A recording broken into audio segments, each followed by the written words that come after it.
नमस्कार दोस्तों, स्वागत करते हैं आप सभी का अवस्थी जी को इसमें। तो दोस्तों आज से न्यू प्रैक्टिस सेट हमसे शुरू कर रहे हैं बिहार डीएलएड एंट्रेंस एग्जाम 2025 के लिए, क्योंकि आप सभी को पता है कि एग्जाम डेट जारी कर दिया गया है और 26 अगस्त से आपका एग्जाम शुरू हो जाएगा। ठीक है, तो अब एक्टिव हो जाइए और बिल्कुल ये आपके एग्जाम पैटर्न पर है। ठीक है, इससे पहले बहुत सारा हम क्लासेस करवाए थे, सारा प्लेलिस्ट बना हुआ है, वहां से जाके आप सभी हर क्लास को एक बार रिवाइज कर लीजिए।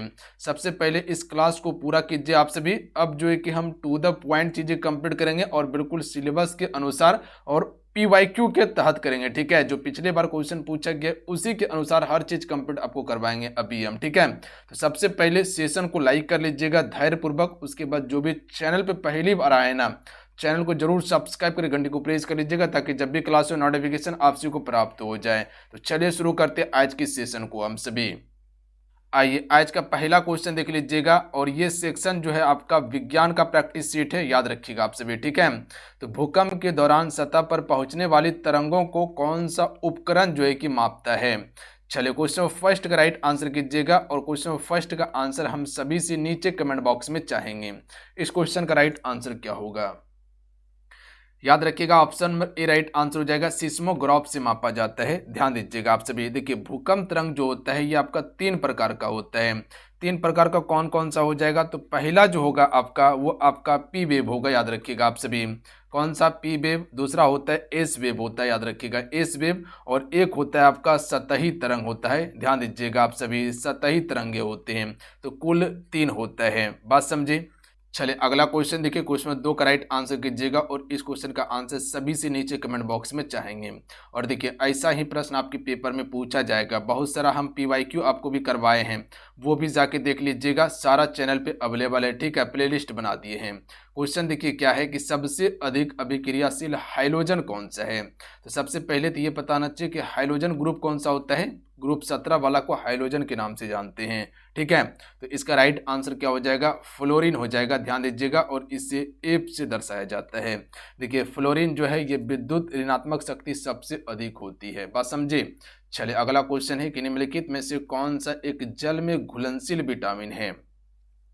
देखिए एक होता है वसा, एक होता है वसा में घुलनशील और एक होता है जल में घुलनशील। जल में जो घुलनशील होता है ये आपको पर डे लेना होता है, जबकि वसा में जो घुलनशील होता है ये पर डे नहीं भी लीजिएगा तो कोई दिक्कत नहीं है। तो इसका राइट आंसर क्या हो जाएगा, BC। याद रखिएगा जो विटामिन बी होता है और विटामिन सी जो होता है ये आपका जल में घुलनशील होता है। बाकी बात जितने भी विटामिन है जैसे कि ए हो गया, डी हो गया, ई हो गया, उसके बाद के हो गया, उसके बाद आपका जो है कि हाँ ये के हो गया, ये सभी आपका वसा में घुलनशील विटामिन होता है। जबकि BC देखिए विटामिन बी ग्रुप जो होता है, ठीक है, ये भी आपका जल में घुलनशील होता है। तो इसका राइट आंसर क्या हो जाएगा, ऑप्शन नंबर ए हो जाएगा। विटामिन सी आपका जल में घुलनशील है, जबकि विटामिन ए, डी, ई, के ये सभी वसा में घुलनशील हो जाएगा। देखिए इसका रासायनिक नाम क्या हो जाएगा, एस्कॉर्बिक एसिड इसका रासायनिक नाम होता है। इतना सा फैक्ट याद रखिएगा, प्रश्न बना के आइएगा। देखिए विटामिन ए को रेटिनॉल कहते हैं, रतौंधी रोग होता है इसकी कमी से। विटामिन डी को हम क्या कहते हैं, कैल्सीफेरॉल कहते हैं। और विटामिन के को क्या कहते हैं, फाइलोक्विनोन कहते हैं, याद रखिएगा आप सभी। चलिए अगला क्वेश्चन देख लीजिएगा। रक्त को थक्का बनने में सहायक विटामिन के करता है। किस धातु में लिम्फोनाइट खनिज होता है। देखिए लिम्फोनाइट खनिज जो पाया जाता है यह आपका लोहा में पाया जाता है, जिसे हम सभी Fe से प्रदर्शित करते हैं। अच्छा लोहा का प्रमुख अयस्क कौन कौन सा है पता है आप सभी को। अयस्क से भी क्वेश्चन पूछा जाता है, जैसे कि हेमेटाइट, याद रखिएगा आप सभी।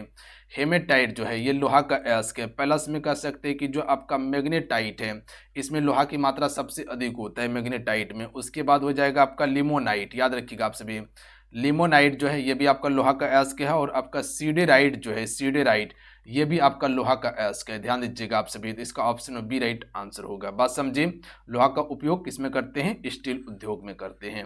चलिए अगला क्वेश्चन है। सभी सेशन को लाइक जरूर करते चलिएगा। देखिए जितने भी जुड़े हुए हैं सेशन को लाइक कर दीजिएगा, सभी से रिक्वेस्ट करेंगे। क्लास प्रॉपर आपको हम करवाएंगे, बट अपना प्यार आपको देना होगा। अगर हम आपके लिए मेहनत कर रहे हैं ना, तो आपको भी थोड़ा सा सपोर्ट करना होगा। कम से कम अपने दोस्तों में से शेयर जरूर कीजिएगा। जो चैनल पे पहली बार आए हैं, चैनल को जरूर सब्सक्राइब कर लीजिएगा। बिल्कुल हम बेहतर कंटेंट के साथ में आपको तैयारी करवाएंगे। जो PYQ है उसी के अकॉर्डिंग सारा चीज आपको देंगे, जो आपके पेपर में डायरेक्ट आ सकता है। अब समय आपके पास कम है, ठीक है, तो टू द पॉइंट चीजें हम कंप्लीट करवा देंगे जो पेपर में डायरेक्ट हिट करेगा। निम्नलिखित में से किस विटामिन में कोबाल्ट होता है? देखिए, विटामिन B12 में जो है कोबाल्ट पाया जाता है, इसीलिए इसे हम सभी कोबालामिन कहते हैं। याद रखिएगा, आप सभी कैंसर के उपचार करने के लिए इसका प्रयोग किया जाता है। बात समझे आप सभी? बिल्कुल। रक्त निर्माण में भी सहायक होता है आपका ये। चलिए अगला क्वेश्चन है कि स्वर्ण आभूषण की सफाई हेतु कौन सा अम्ल का प्रयोग किया जाता है? देखिए, स्वर्ण आभूषण की सफाई के लिए हम सभी उपयोग करते हैं HNO3 अम्ल का उपयोग करते हैं, यानी कि इससे हम सभी नाइट्रिक अम्ल कहते हैं, यानी कि ऑप्शन में ए राइट आंसर होगा। याद रखिएगा आप सभी। और ये आपका एक प्रबल अम्ल होता है, जो कह सकते हैं सोना चांदी जैसे चमकने वाली धातु की सफाई किया जाता है, या चमकाने में इसको प्रयोग किया जाता है। ठीक है, अगर जंग लग जाता है तो उसको चमकाने के लिए प्रयोग करते हैं। दाब को मापने के लिए किस उपकरण का उपयोग करते हैं? क्या दाब मापी का प्रयोग करते हैं हम सभी? बिल्कुल कह सकते हैं कि भैया जी दाब मापी का ही प्रयोग किया जाता है। तो इसका राइट आंसर क्या हो जाएगा? मैनोमीटर। ठीक है, जिसे हम सभी हिंदी में क्या कहते हैं? दाब मापी कहते हैं। अच्छा, अगर राइट आंसर आप सभी से हम ये पूछे कि बताइए कि वायुमंडलीय दाब को किससे मापते हैं, तो बैरोमीटर से वायुमंडलीय दाब मापा जाता है। तो याद रखिएगा, बैरोमीटर से वायुमंडलीय दाब मापते हैं। अच्छा, गैस या कह सकते हैं कि द्रव का दाब तो मैनोमीटर से मापा जाता है। रक्तचाप को किससे मापते हैं? स्फेग्मोमैनोमीटर से मापते हैं। याद रखिएगा आप सभी, स्फेग्मोमैनोमीटर से रक्तचाप को मापा जाता है। बात समझ गए? अगला क्वेश्चन है कि पीलिया की स्थिति में कौन सा अंग प्रभावित होता है? देखिए, यहाँ पर पीलिया की बात किया गया है। ठीक है, तो ये आपका यकृत, जिसे हम सभी लीवर कहते हैं, ठीक है, यही आपका प्रभावित हो जाता है पीलिया रोग में। बात समझिए। और लीवर जो है ये शरीर की सबसे बड़ी ग्रंथि होता है। याद रखिएगा, यानी कह सकते हैं कि सबसे बड़ी ग्रंथि कौन सा है आपका? लीवर ही सबसे बड़ी ग्रंथि है। बात समझ गए आपसे? बिल्कुल। और पीलिया जो है यह आपका कह सकते हैं कि लीवर अंग प्रभावित हो जाता है। पीलिया क्या करता है पता है आप सभी को? रक्त में बिलीरुबिन की मात्रा को बढ़ा देता है। क्या करता है?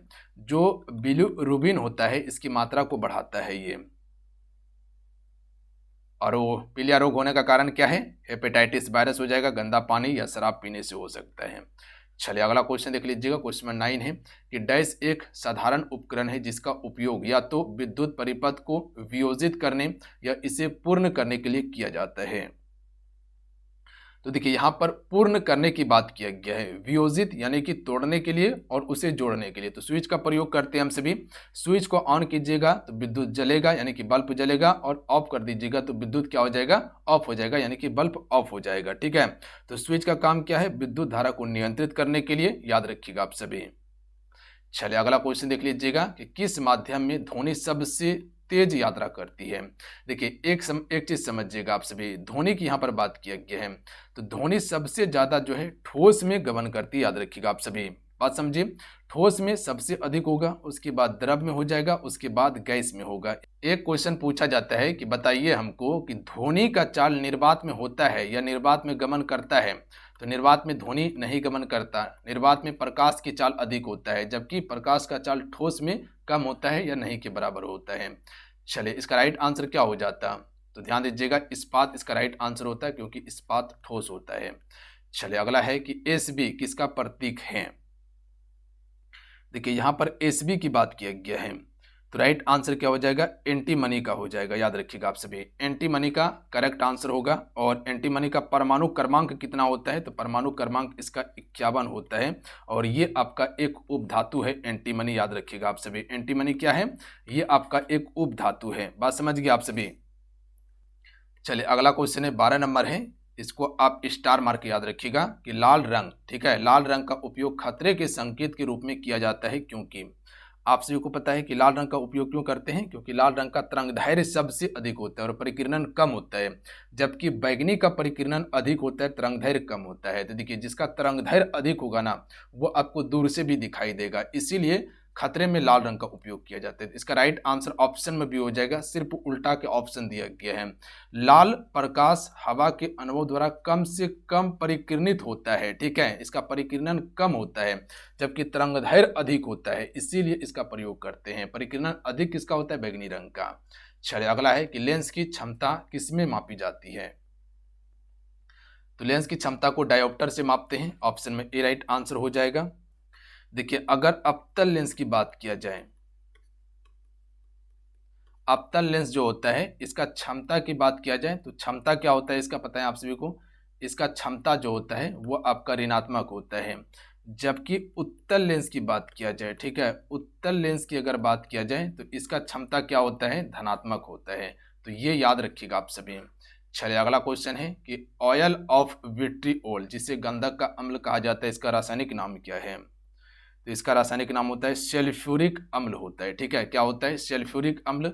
सूत्र अगर पूछा जाए तो याद रखिएगा H2SO4 होता है। क्या होता है? H2SO4 होता है। बैटरिक और उर्वरक में जो है कि हम सभी इसका प्रयोग करते हैं, ठीक है, बैटरिक और उर्वरक में। चलिए अगला क्वेश्चन है कि निम्नलिखित में से कौन सा वनस्पति रेशा नहीं है? देखिए नायलॉन जो है ये आपका वनस्पति रेशा नहीं होगा, याद रखिएगा। जबकि आपका जूट जो होता है, उसके बाद कपास जो होता है, ठीक है, ये सभी जो फ्लैक्स है ये सभी जो है आपका ये आपका वनस्पति रेशा है, याद रखिएगा, जिसे प्राकृतिक रेशा भी कहा जाता है। जबकि नायलॉन की बात किया जाए तो ये आपका पहला कृत्रिम रेशा था जो कि कह सकते हैं मानव के द्वारा बनाया गया था। और नायलॉन का उपयोग किसमें होता है? कपड़ा, ब्रश, रस्सी बनाने के लिए प्रयोग करते हैं। चलिए अगला है निम्नलिखित में से कौन स्कॉर्बिक रोग के उपचार में उपयोगी है? देखिए स्कॉर्बिक रोग की बात किया गया है तो आपको बताए थे कि स्कॉर्बिक रोग विटामिन सी की कमी के कारण होता है।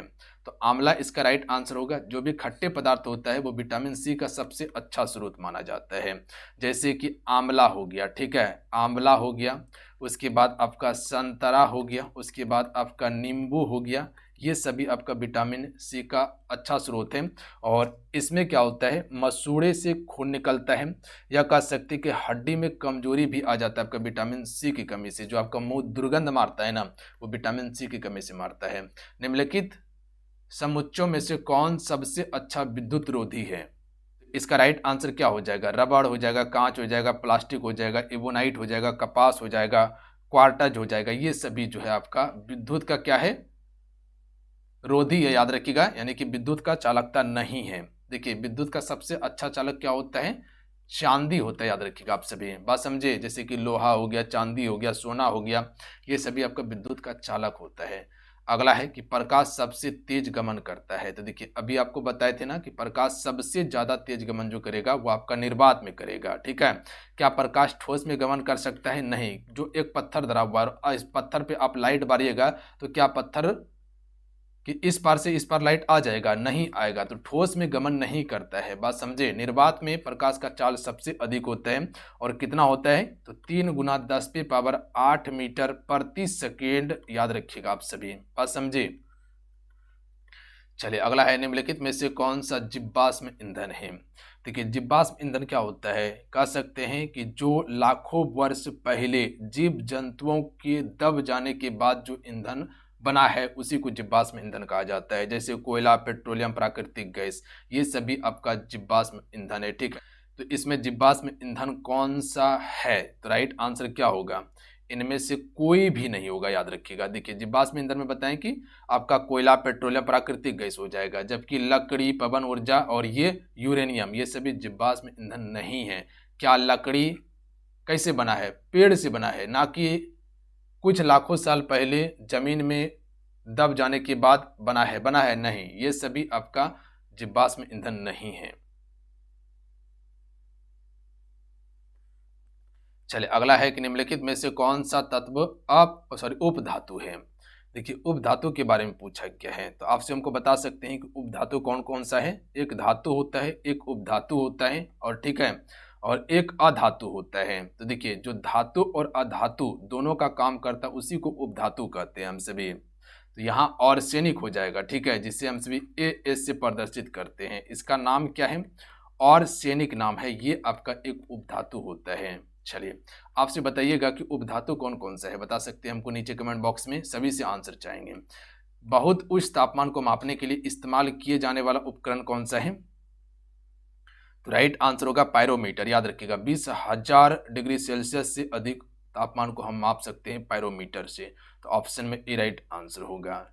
जैसे कि आग की भट्टी या ढलाई वाला जो भट्टी होता है उसमें इसका उपयोग होता है। निर्जलीकरण के दौरान कौन सा पदार्थ जो आमतौर पर शरीर द्वारा त्याग दिया जाता है वो कौन सा पदार्थ है?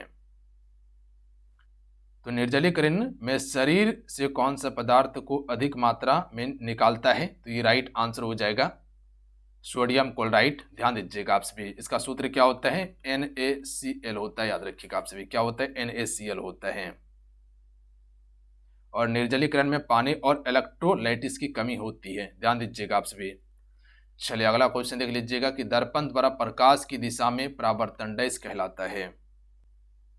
तो देखिए दर्पण की दिशा में प्रकाश का जो परावर्तन होता है ना, तो इसे हम सभी क्या कहते हैं? प्रकाश का परावर्तन ही कहते हैं। क्या कहते हैं?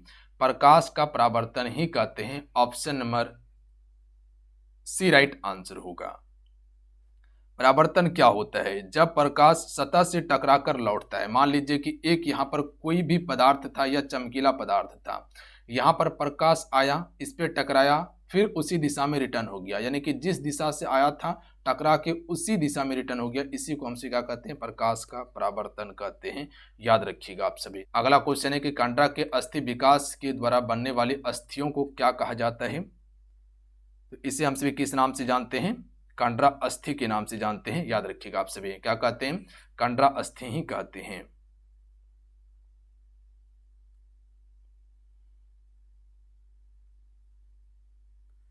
चलिए अगला क्वेश्चन देख लीजिएगा। प्रेशर कुकर के हैंडल के लिए बेंकेलाइट का उपयोग करने का मुख्य कारण क्या है? जो बेंकेलाइट आपसे देखते हैं, सॉरी बेकेलाइट है, बेंकेलाइट नहीं, बेकेलाइट है, जो आप काला कलर का देखते हैं प्रेशर कुकर में, जो जिससे हम पकड़ते हैं। क्यों पकड़ते हैं? ताकि हाथ ना चले। तो ये क्या होता है? उष्मा का कुचालक होता है। ठीक है, ऑप्शन में ए राइट आंसर होगा।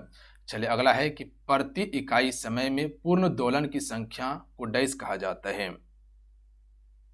तो इसे आवृत्ति कहा जाता है। क्या कहा जाता है? आवृत्ति। अगर कोई पेंडुलम 1 सेकेंड में 2 बार झूले तो उसकी आवृत्ति कितना होगा? बता सकते हैं? तो 2 हर्ट्ज ही उसकी आवृत्ति होगा। एक पेंडुलम की घड़ी है, ठीक है, और 1 सेकेंड में कह सकते हैं कि ये 2 बार झूल गया। कितने बार? 2 बार झूल गया, तो इसकी आवृत्ति कितना होगा? 2 हर्ट्ज होगा। अगला क्वेश्चन है कि जीवों में समानता और अंतर से संबंधित विज्ञान को क्या कहते हैं? तो इसे अनुवांशिकी कहा जाता है। याद रखिएगा आप सभी। तो जीवों में समानता और अंतर से संबंधित विज्ञान को अनुवांशिकी कहा जाता है। अनुवांशिकी में गुणसूत्र और वंशागति का अध्ययन किया जाता है। याद रखिएगा आप सभी। अच्छा, ग्रेगर मेंडल को हम सभी किसका जनक कहते हैं? जेनेटिक्स का जनक कहते हैं। ध्यान दीजिएगा आप सभी। अगला है CNG का पूर्ण रूप क्या होता है? कई बार आपको बताए हैं। क्या होता है? कंप्रेस्ड नेचुरल गैस हो जाएगा। ठीक है, तो ऑप्शन नंबर क्या हो जाएगा? सी राइट आंसर हो जाएगा। और CNG मुख्यतः जो होता है वो मीथेन ही होता है। आपका क्या होता है? मीथेन ही होता है। और सूत्र क्या है मीथेन का? CH4 होता है सूत्र इसका। और दिल्ली परिवहन की बात किया जाए तो वहां पर CNG वाला बस और ऑटो अनिवार्य किया गया है। और ये पर्यावरण को कह सकते हैं कि कम नुकसान करता है डीजल और पेट्रोल के मुकाबले। अगला है भौतिक राशि प्रतिबल इकाई क्या है? तो देखिए भौतिक राशि की बात किया जाए, प्रतिबल जो है ये किसकी इकाई है? तो पास्कल। याद रखिएगा आप सभी। क्या हो जाएगा? पास्कल हो जाएगा। बात समझे?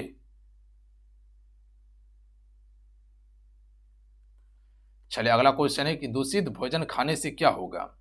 देखिए दूषित भोजन खाइएगा तो खाद्य विषाक्तन होगा। ठीक है, क्या होगा? खाद्य विषाक्तन होगा। इसमें क्या होता है पता है आप सभी को? उल्टी, दस्त, सिर दर्द, बुखार आना जो है कि लाजमी है इसमें।